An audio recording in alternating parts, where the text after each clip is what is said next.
Отношение надзирателей к людям, которых арестовали за их гражданскую позицию, возвращает нас в самые смутные времена истории. Лидер Молодого фронта Денис Урбанович отсидел 15 суток на Крестиной в Жодино после превентивного задержания перед днем воли. Мужчину схватили на улице, когда он шел по своим делам и со словами «ну вы же понимаете» отвезли в РУВД, а затем в изолятор. После этого был суд по обвинению в неповиновении сотрудникам милиции. В аналогичную ситуацию попали многие из тех, с кем Денис провел сутки. По словам арестанта, к административно задержанным политическим изоляторах относятся как к бывалым зэкам. Их заставляют становиться лицом к стене с руками за спиной на проверках. Такое практикуется только на так называемых крытых, где содержатся обвиненные по тяжким уголовным статьям. Но это лишь вершина айсберга издевательств. Политических набивают в камеры, рассчитанные на куда меньшее количество людей. У них забирают личные вещи, книги, настольные игры и даже постельные принадлежности. А избиение и угрозы изнасилованием становятся ежедневной практикой. Самого Урбановича для этого выводили в душ, где нагло и целенаправленно избивали по спине и ногам, да так, что его тело покрылось синяками. Сокамерников мужчины избивали просто за то, что надзирателям не нравились их фамилии, якобы они созвучны с фамилиями лидеров сопротивления. По словам Урбановича, в этих издевательствах принимали участие в основном парни лет 20-25. Они уверены, что дети тех, кого они пытают, будут молиться на них, ведь они якобы не допустили войны. Увы, силовики с промытыми мозгами сильно заблуждаются, ведь преступления, которые они совершают над ни в чем не повинными людьми, не имеют срока давности. И, возможно, потомкам репрессированных придется их разыскивать, как разыскивали по всему миру нацистских преступников, чтобы предать справедливому суду.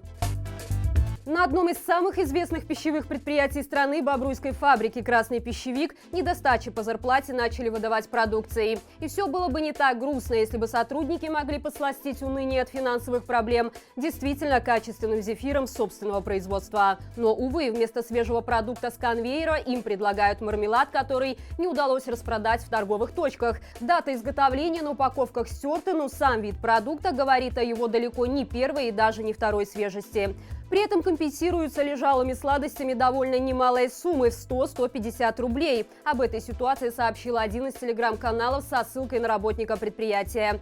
Источник пожаловался, что таким бартером стыдно даже кого-то угостить, а поделиться своей проблемой в публичном пространстве сотрудников пищевика вынудила политика руководства. Жаловаться на что-либо в рабочих чатах люди просто не могут. Их аккаунты сразу же блокируют. Кроме того, в бан отправляют даже за комментарии о том, когда же на производство наконец закупят перчатки. Удивительно, что цинизм руководства фабрики не дошел до того, чтобы выдавать зарплаты шоколадными монетами. Или буду стрелять сам, или скажу огонь. Так полковник и начальник военной академии Сергей Мазовка 10 августа прошлого года лично отдавал приказы курсантам стрелять в безоружных людей. Об этом стало известно из слитой байпол аудиозаписи. Хотя, по информации бывших однокурсников Мазовки, максимум, что он мог раньше стрельнуть, это 2 рубля, когда на водку не хватало. Да и во время его учебы в военной академии ему ничего серьезного не доверяли, а также старались обходить стороной. Судя по тому, что такого человека поставили начальником факультета, в академии имеется жесткая нехватка кадров. Кроме того, полковник является депутатом Мингорсовета, его предвыборным лозунгом в 2018 году было «Вместе к процветанию, в согласии и мире». Какое-то странное понимание о мире путем убийства и насилия у чиновника Мазовки. С такими миротворцами никаких врагов не нужно. Если хочешь ввести в ступор силовика, заговори с ним на родной мове. Возможно, когнитивный диссонанс, который вызовет у товарища начальника звучание государственного языка, поможет избежать допроса. Этот чисто белорусский лайфхак возник после того, как вчера Центральный аппарат Следственного комитета попытался пообщаться с руководителем правозащитного центра «Весна», но не смог. Олесь Беляцкий потребовал, чтобы его допрашивали по-белорусски, а протокол составляли также на родном языке. Это право, которое гарантировано законом каждому гражданину нашей страны. Однако так называемые служители закона даже не смогли найти сотрудника, который смог бы разговаривать с допрашиваемым на мове. Из-за этого беседу пришлось отложить до 9 апреля. Отметим, что Олеся Беляцкого вызвали на допрос в рамках уголовного дела об обучении или иной подготовке лиц к участию в массовых протестах. Помимо руководителя «Весны» повестки получили также правозащитники из Мозыря и Светлогорска. Врача-кардиолога из РНПЦ «Мать и дитя», которая специализируется на работе с детьми с пороками сердца, уволили за комментарии в соцсетях о ее нелюбви к силовикам. Перед этим провластные телеграм-каналы устроили на женщину настоящую травлю. Елена Баранова проработала в РНПЦ 25 лет и многих своих пациентов вела с самого рождения до совершеннолетия.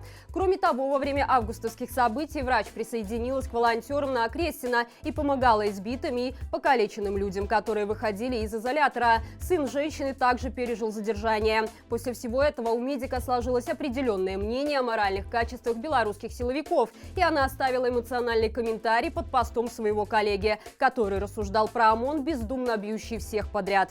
Автор публикации задался вопросом: а что, если под дубинку попадется врач, к которому силовик потом придет на прием? Елена Баранова отметила в комментарии, что даже если бы и стала лечить такого больного, то искренне ненавидя его, зная, что его коллеги сделали с ее сыном и другими людьми. Именно эти слова буквально взорвали аккаунты Ябатик, которые не поленились позвонить на работу врача и потребовать ее увольнения. Расправа не заставила себя долго ждать, и Елену уволили в тот же день. Пациенты Барановой понимают, что второго такого врача они уже не найдут, а для них это буквально вопрос жизни и смерти. Отметим, что начиная с августа прошлого года увольнения врачей за их гражданскую позицию стали частой практикой, и это уже спровоцировало нехватку кадров.